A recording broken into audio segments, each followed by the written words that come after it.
Bismillah, Assalamualaikum warahmatullahi wabarakatuh. Alhamdulillah, alhamdulillahirrahmanirrahim. Wassalatu wassalamu ala asrofil anbiya'i wal mursalin wa ala alihi wa sahbihi wa man tabi'ahum bi ihsan ila yaumil amma ba'd. Teman-teman semua, setelah kemarin kita membahas tentang pengertian apa itu pengertian kurikulum bahasa Arab, kita masuk ke pembahasan tujuan kurikulum bahasa Arab. Baik, langsung saja bersingkat waktu kita masuk ke pembahasan pertama. Baik, latar belakang tujuan pembelajaran ini tidak terlepas dari apa itu kurikulum pembelajaran.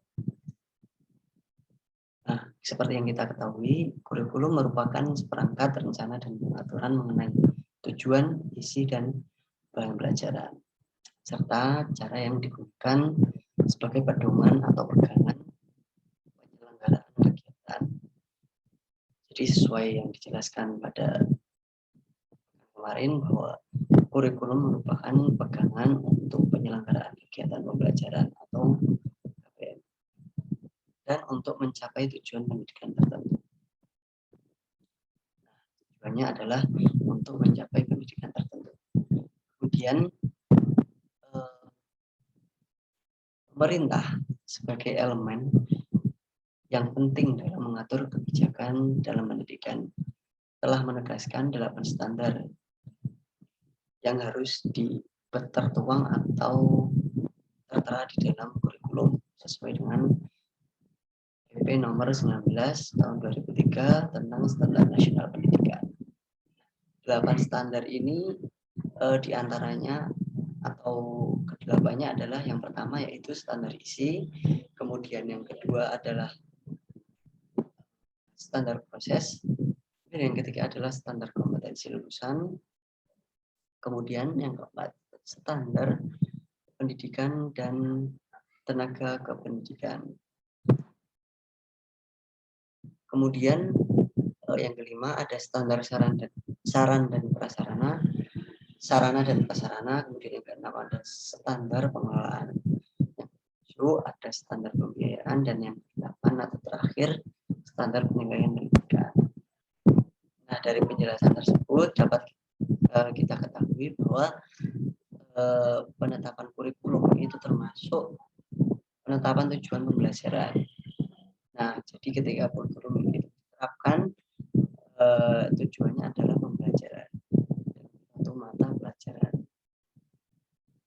Dalam suatu mata pelajaran ini merupakan kebijakan pemerintah dan kebijakan politik bahasa nasional. Jadi penetapan kurikulum itu merupakan kebijakan pemerintah dan kebijakan politik bahasa nasional. Baik, selanjutnya kita langsung saja ke pembahasan pertama yaitu pengertian. Nah, apa itu pengertiannya? Tujuan kurikulum adalah pernyataan-pernyataan umum mengenai hasil-hasil yang diharapkan dari suatu program bahasa dan menggambarkan apa yang diyakini para perencana kurikulum merupakan tujuan-tujuan program yang diinginkan dan dapat dicapai berdasarkan kendala-kendala yang tercermin dalam analisis kebutuhan. Itu. Nah, tujuan yang perlu digarisbawahi pada poin ini adalah tujuan merupakan pernyataan-pernyataan umum mengenai hasil-hasil yang diharapkan dari suatu program bahasa yang mana menggambarkan apa yang diyakini para perencana kurikulum merupakan tujuan-tujuan program yang diinginkan. Kemudian, tujuan kurikulum sendiri dikelompokkan menjadi 4 kelompok atau diklasifikasikan menjadi 4 kelompok. Yang pertama ada tujuan pendidikan nasional, yang kedua tujuan institusional, yang ketiga ada tujuan kurikuler, dan yang keempat ada tujuan instruksional atau tujuan pembelajaran. Nanti kita akan membahas satu-satu. Baik, yang pertama tujuan pendidikan nasional. Apa itu tujuan pendidikan nasional? Tujuan pendidikan nasional adalah tujuan yang sifatnya paling umum jadi paling universal dan merupakan sasaran akhir yang harus dijadikan pedoman oleh setiap usaha pendidikan. Jadi tujuan akhirnya dalam setiap usaha pendidikan adalah tujuan pendidikan nasional. Artinya apa? Setiap lembaga dan penyelenggara pendidikan harus dapat mampu membentuk manusia yang sesuai dengan rumusan yang sudah ditetapkan tersebut. Dan selanjutnya ada tujuan institusional. Tujuan institusional adalah tujuan yang harus dicapai oleh setiap lembaga pendidikan. Jadi setiap lembaga pendidikan itu harus mencapai tujuan ini. Dengan kata lain, apa? Tujuan ini dapat didefinisikan atau diartikan sebagai kualifikasi yang harus dimiliki. Nah, seperti yang saya jelaskan tadi, yang harus dimiliki oleh setiap siswa setelah mereka menempuh atau menyelesaikan program di suatu lembaga pendidikan tertentu. Nah, ini para siswa harus mencapai tujuan ini. Nah, tujuan ini merupakan antara untuk mencapai tujuan umum yang dirumuskan dalam bentuk kompetensi lulusan setiap jenjang pendidikan seperti pendidikan dasar, pendidikan menengah, kejuruan, dan pendidikan tinggi. Selanjutnya tujuan kurikuler. Yang kedua tujuan kurikuler.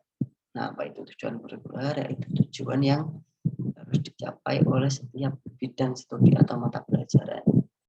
Nah, kalau tujuan yang pertama tadi institusional adalah tujuan yang harus dicapai oleh para siswa. Tapi kalau tujuan kurikuler tujuan yang harus dicapai oleh setiap bidang studi atau mata pelajaran. Jadi ini lebih spesifik, lebih terkonsentrasi. Tujuan ini sebagai kualifikasi yang harus dimiliki siswa setelah mereka menyelesaikan bidang tertentu. Nah, ini sama, tujuannya tetap siswa, tetapi lebih terarah, yaitu ke bidang studi tertentu gitu. Nah, seperti tujuan institusional, tujuan kurikuler ini juga merupakan tujuan antara gitu untuk mencapai tujuan institusional. Untuk itu, tujuan kurikuler harus mendukung dan diarahkan untuk mencapai tujuan institusional. Jadi, tujuan kurikuler ini sasaran akhirnya adalah tujuan institusional, yaitu tujuan yang kedua. Kemudian yang ketiga, yang keempat, ini yang keempat ya. Jadi yang ketiga, oke. Yang keempat, tujuan instruksional atau tujuan pembelajaran. Nah, tujuan ini adalah tujuan yang paling khusus kurikulum.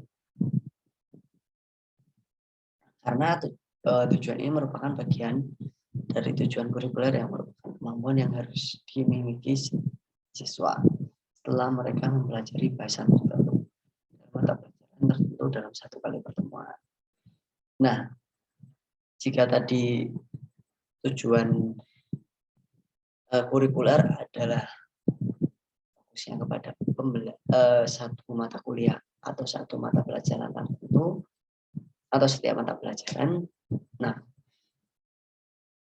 kalau ini tujuan instruksional fokusnya adalah kepada penguasaan setiap pembahasan pada satu kali pertemuan. Jadi setiap kita melakukan pertemuan atau melakukan KPM pada satu kali KPM, nah itu setiap siswa harus menguasai apa itu tujuan instruksional. Gitu. Nah, tujuan instruksional ini dikembangkan oleh guru sebagai pengampu mata pelajaran. Dalam pelaksanaannya, tujuan ini didasarkan pada taksonomi Bloom yang meliputi 3 domain, yaitu afektif, kognitif, dan psikomotor. Itu. Kemudian ini tambahan ya, tujuan kurikulum substansional. Bagi menjadi 4. Yang pertama, tujuannya adalah merekonstruksi kurikulum sebelumnya atau mengevaluasi. Kemudian yang ketiga, beradaptasi dengan perubahan sosial. Yang kedua yaitu menginovasi. Yang kedua menginovasi, yang ketiga beradaptasi dengan perubahan sosial berdasarkan dari sisi positifnya. Dan yang keempat, mengeksplorasi atau menjelajahi pengetahuan yang masih tersembunyi berdasarkan tujuan pendidikan nasional yang telah dirumuskan. Kemudian sementara tujuan pembelajaran bahasa Arab sendiri seperti yang kita ketahui dari Al-Fauzan dan kawan-kawan menegaskan bahwa ada 3 kompetensi yang hendaknya dicapai dalam mempelajari bahasa Arab. Jadi ada 3 hal yang harus dicapai atau diraih para siswa dalam mempelajari bahasa Arab. Nah, apa saja? Yang pertama yaitu kompetensi bahasaan. Maksudnya apa? Maksudnya adalah pembelajar menguasai yang pertama itu kompetensi kebahasaan. Maksudnya adalah pembelajar menguasai sistem bunyi. Maaf, ini mungkin salah ketiga. Untuk menguasai kompetensi kebahasaan yaitu pembelajar harus menguasai sistem bunyi bahasa Arab, baik cara membedakannya dan pengucapannya atau pelafalannya. Nah, kemudian yaitu mengenal struktur bahasa. Jadi setiap struktur bahasa harus dikenali dengan baik. Kemudian gramatika, dasar aspek teori dan fungsi. Dan yang keempat yaitu mengetahui kosakata dan penggunaannya. Nah, ini keempat ini tadi penting dalam cara kita untuk menguasai atau mencapai kompetensi bahasa. Dan yang kedua, kompetensi komunikasi. Nah, maksudnya apa? Yaitu pembelajar mampu menggunakan bahasa Arab secara otomatis. Nah, maksudnya otomatis adalah ketika kita diajak partner kita atau teman kita berkomunikasi dalam bahasa Arab, itu secara langsung kita bisa mempraktekkan apa yang kita sudah pelajari. Nah, yaitu dengan tentunya menggunakan bahasa Arab. Komunikasi dengan bahasa Arab. Kemudian mengungkapkan ide-ide dan pengalaman dengan lancar. Jadi kita istilahnya bercerita apa yang sudah kita alami atau kita mempunyai suatu gagasan apa, nah itu kita ceritakan menggunakan kompetensi komunikasi ini. Dan yang ketiga yaitu mampu menyerap yang telah dikuasai dari bahasa secara mudah. Jadi kompetensi komunikasi ini berguna sekali untuk menyerap